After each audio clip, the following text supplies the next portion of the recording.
Good morning YouTubers and fish keepers. Today is our day 10 ng no water change challenge ng ating 75 gallon duck.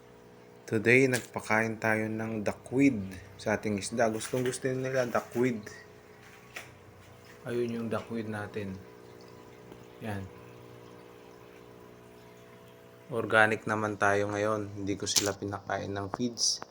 Gustong gusto nila yung duckweed. Na-discover ko lang din kamakailan.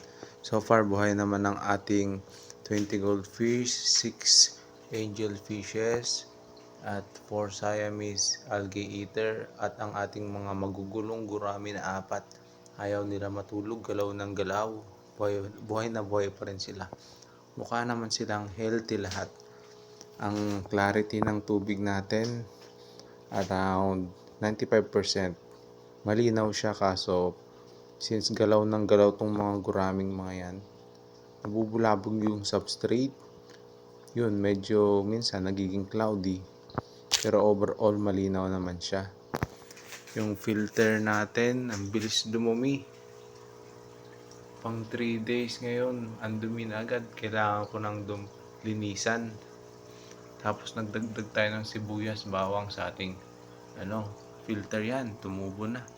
May panghalo na naman ako sa scrambled egg mamaya ng mga dahon-dahon. Yung kamote natin buhay na. May panghalo rin ako sa munggo. Dahon-dahon.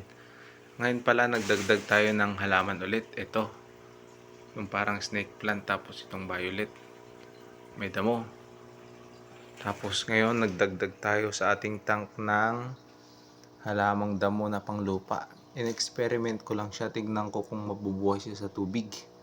Yan, medyo tingin ko nalalanta na. Hindi siya kasi pantubig.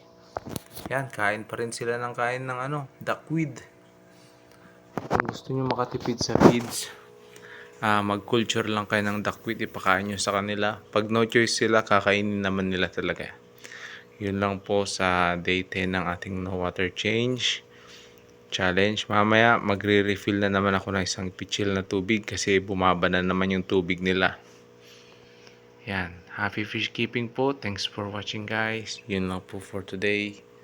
Lumaki na yung mga ating goldfish and bye bye.